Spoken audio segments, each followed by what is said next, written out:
It was absolute chaos. All your regulations went out the door that day.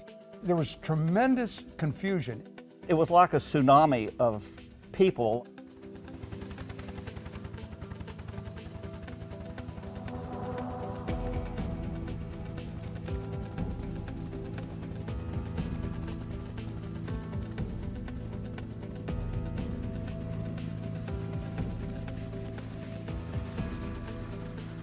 Jerry Berry, 25-year Marine pilot, flew the Ambassador out of Saigon in 1975. Tony Colson, I flew with Air America from 1970 to 1975.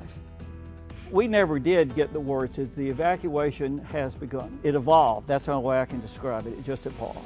People, lorries and cars, all chasing one American evacuation convoy after the other.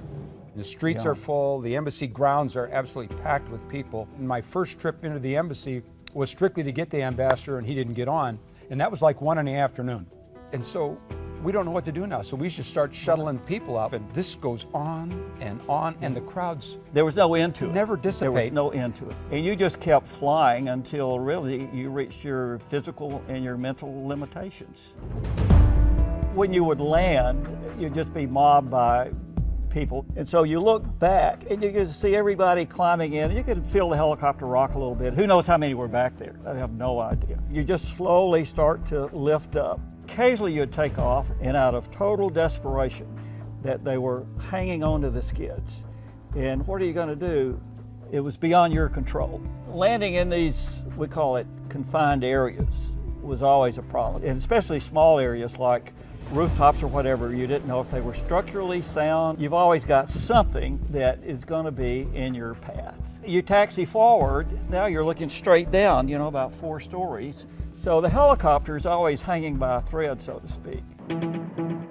The only way you could describe it, it was like swarms of helicopters. That's the only way you describe it. It was swarms of them. The Hancock and the Midway, both out there, they were both big deck fixed wing carriers, and they changed them over, repainted the spots, and made them helicopter carriers for the evacuation of Saigon. Deck space was very limited. I mean, every one of the ships pushed some helicopter over the side. There was just no room for them. And you had no choice. You had to clear the decks and make room for the evacuation. It's an interesting question of how many trips you made and how many, I don't know to be exact, but I think mine was close to 14 trips in and out. I don't think I felt physical fatigue like I felt mental fatigue. It was just, those crowds were never getting any smaller. You're thinking, this can't end. How do we end something that's the same size crowd 12 hours into this thing as it was when we started? And we're not making a dent. So I land on the roof, it's 4:50 in the morning. So I said, I'm not leaving until the ambassador's on board. And I just kind of threw in, the president sends.